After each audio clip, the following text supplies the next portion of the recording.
So here are 6 tips on how to delay gratification. Most of the 6 tips that I learned are from this book. This book is by Walter Mischel, who was a research professor at Stanford University. Now, if you hadn't already learned about the marshmallow experiment, I highly suggest that you learn about it now. Some of the other tips also came from this book. The author, David J. Lieberman, is a nationally recognized leader in the field of human behavior. I also highly recommend that you buy this book too. So here are the 6 strategies that I'm going to go over. So the first strategy, cool the now and heat the later. What do I mean by cool the now and heat the later? Cool the now means relax your mind as much as possible. It is easier to make smarter decisions when your mind is free from stress. In fact, stress actually increases damage to the prefrontal cortex of the brain. Heat the later means to bring the distant consequences to your mind or ponder upon the long-term benefits of delaying something. So for example, when you see a dark brownie, think about gaining weight the next day. Another way to think about it is that you also need to cool the mind by keeping your mind off of the temptation. You also need to heat the mind by focusing on the reward/the prize.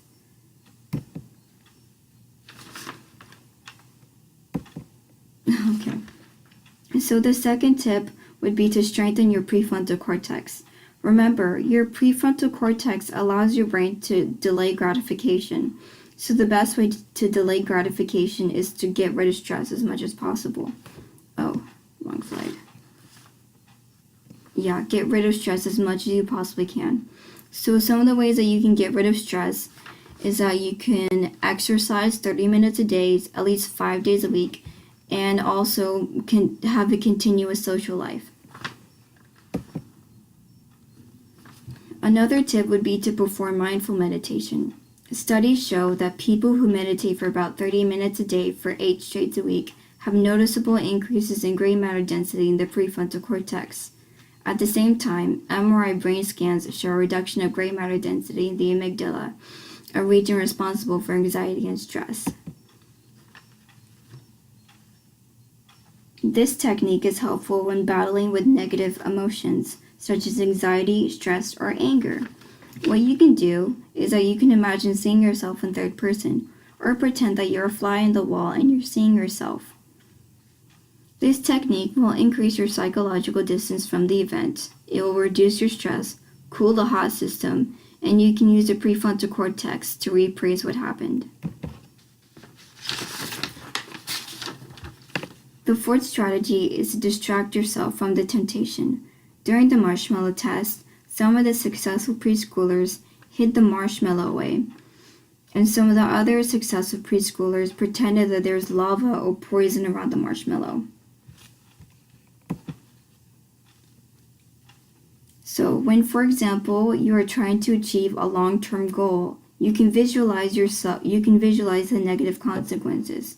So for example, let's say that you are tempted to smoke cigarettes and you need to delay gratification. What you can do is to visualize your doctor showing you an X-ray of your lungs filled with cancer.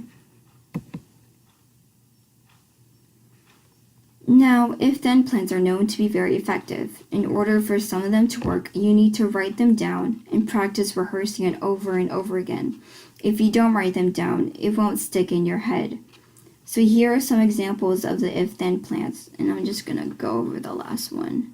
So this if-then plan says, if I approach the fridge, then I will not open the door. And that's the end of my presentation. Thank you guys for watching.